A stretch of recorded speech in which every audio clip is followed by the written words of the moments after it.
Okay, this one is about the Fourth Amendment and the stop at ID laws in certain states. Um, the origins of the Fourth Amendment, where you cannot be searched for and seized without judicial review and sanction. That's been improved by station in martial evidence when upon search and seizure to get the search and seizure was done by the American Revolution before. So these douchebag British people was like, yeah, we're gonna search seizure warrant clause, you're gonna help us without your consent, blah blah blah, set you up and stuff like that. Bam. Origins. Warrants require probable cause for searches and seizures. Search such as not frisk, search such as taking going through your stuff, blah blah blah. Seizures taking the stuff itself. The warrants require probable cause. Only the Supreme Court has had probable cause be neutral and impartial, meaning you cannot be biased. For magistrates or judges, the prosecutors and police officers cannot, a police officer cannot issue a warrant.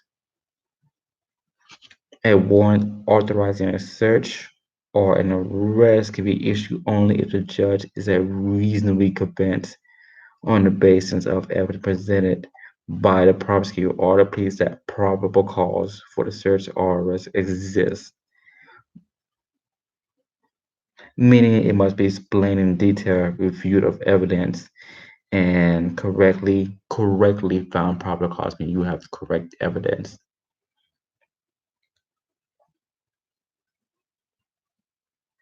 And certain warrantless search and seizures have been warranted in certain situations, such as you being armed illegally, and you can only do that with frisk, which is this whole category. Frisk just pat you down. They cannot go in your pockets when they frisk.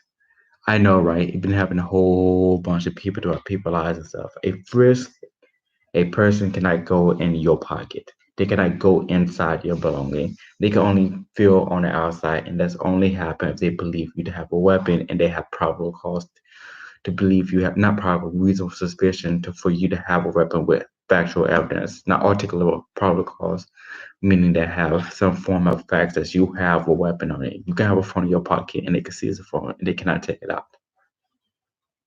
That's what a phrase called pat down is, or Terry versus Ohio detention 382-68. An emergency to make and secure warrant that's crime is significant, not minor. When a search of an automobile or other movable vehicle, when it's a significant, not minor. When it's little or nothing for matters to decide, such as impound a vehicle to evaluate, as well as a warrant with permission of request, meaning you must get judicial sanction to do so on an impounded vehicle,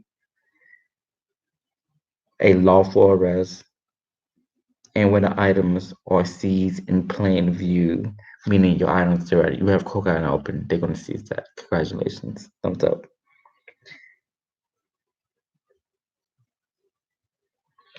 Unreasonable search and seizures when there is no probable cause.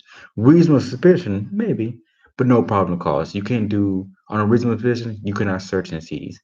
On probable cause, you can, but you need a warrant, and that's for a whole nother scenario on a warrant or a probable cause of being armed and only armed weapon, nothing else. Yay! A reasonable search and seizure is the critical issues under review, and you're sweating, you have a weapon, you look at the officer, look back, look at the officer, look back, and take off running. That's reasonable suspicion, and that'll become probable suspicion, might lead to detention. Because there are two forms of detention, when we get in cuffs and when we get not in cuffs, and stuff like that. Now, I'm gonna do 50 minutes on my other channel. There are three forms of citizen police encounters.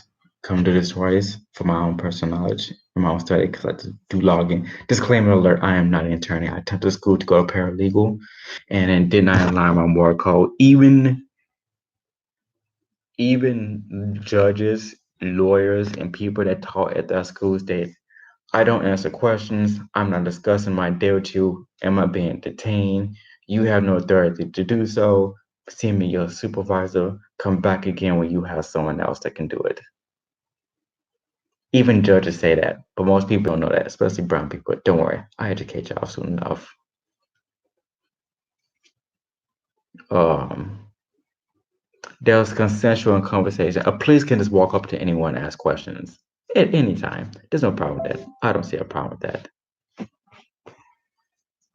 You have the right to go. The first thing you need to ask, am I being detained or am I going? If they don't answer, you're not being detained. You should go, but walk with your face face. So tell them, no, back away. Because you don't want to get bullied in the back. Or someone might be standing behind you. Who knows?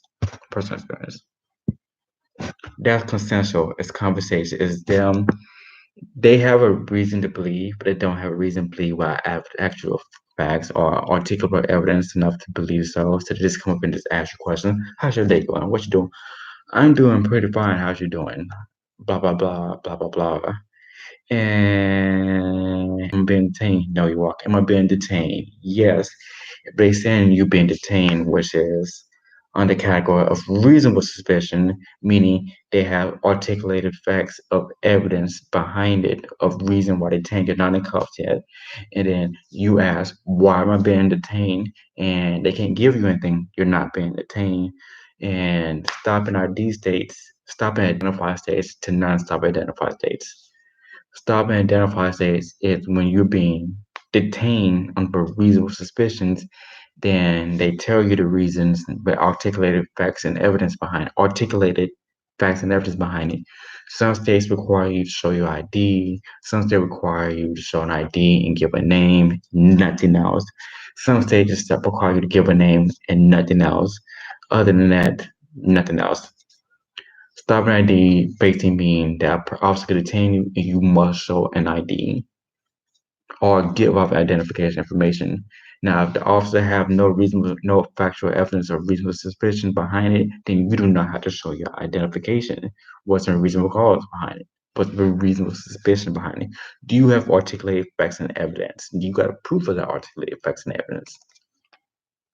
That's reasonable suspicion behind it. The That's just portion of it. 'Cause I always say you was walking fast and you stopped and you spin around and you hit a donut. That's enough reason to suspicion you're on drugs. Congratulations. You're worse against theirs. With me, it's usually just, yeah, see, I don't believe you, so if I kill you right now, you dead because you can't say anything. Now it's just me versus you then. But that's just me. But like I said before, every state has its own law. None stop an identification state, but officers stop you and ask for ID. I don't think I'm being entertained. No, then walk away. They can't do anything, and they also have their own laws. Um, this right is protected under the Fourth Amendment for unreasonable search and seizures, because you know what search is, seizures. Um, the next level of reasonable suspicion, the officer stop you, asking you, you being detained, not in cuffs, as the next step from that is the officer have no articulated facts, blah blah blah blah blah blah blah blah blah. The officer didn't go to probable cause. Then you could be an arrest. You get arrested, but they have no probable cause. You can only make an arrest under a probable cause. So it's confusing with those two. If they have probable cause of arrest, they can arrest you. And only time they can frisk you, pat you down on the outside is when they have probable cause. The only time they can search you and is go to arrest level. Probable cause have two formal levels. There's probable cause in arrest and then there's plain arrest. Congratulations. When they frisk you, they cannot go into your pockets. That's illegal. That's an illegal search. They cannot take anything else. That's illegal seizure. When they arrest you, they can take stuff out. But that also depends on the state law itself. It's hard to say. There's right of travel, and then there's motor vehicle code law itself. When the vehicle was first invented, they did not have laws behind it that state that police, if a police stop you, you have to stop and answer their questions. Because right to travel is the right to move to another state or move around. The main argument is right to travel was not out at the time of the vehicle was invented. Neither was a vehicle code though. You could say the vehicle code was not invented till years after the vehicle was invented. That was years, like decades. But then again, the argument is that the vehicle was invented just before that. But it's confusing because right travel goes for different states. Usually natives can answer that because they have the right to travel. That's included in vehicle code. So if you're a native of the country, you can say the right to travel. But you guys are almost extinct anyway. So welcome to the group. How does it feel? Thumbs up. You did a good job. But anyway, um,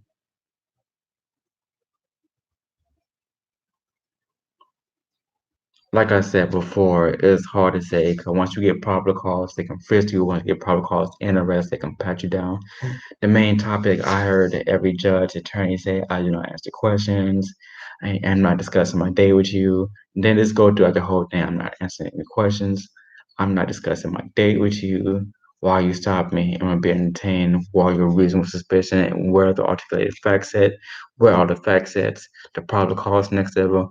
Do you have any factual evidence? I do not consent to a search and seizure. I do not consent to a search.